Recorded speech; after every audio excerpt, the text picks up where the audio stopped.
بعد از زنگزور حالا پای کریدور ترانزیتی افغانستان وسطه و این یعنی بازار ترانزیت ایران در شرق و شمال شرق زیر تهدیده. ازبکستان در حال کشیدن رید جدیدیه که از مزار شریف میره کابل، جلال آباد و نهایتاً به پیشاور پاکستان میرسه و از اونجا به کراچی و گوادر. 650 کیلومتر مسیر، صدها پل و تونل، 5 سال زمان ساخت و 4.6 میلیارد دلار سرمایه گذاری. حامی‌هاش هم فقط یکی دوتا نیستن. آمریکا، چین، روسیه، بانک توسعه اسلامی، قطر و امارات و طالبان هم تضمین امنیت داده.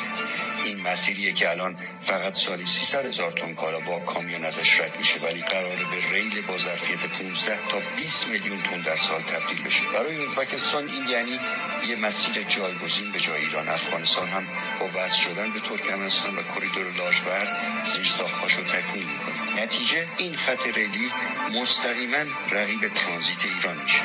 ایران فقط وقتی میتونه این رقابت رو ببره که مسیرهاش سریعتر، ارزانتر و قابل پیش بینی تر باشن، وگرنه خطر جدیه.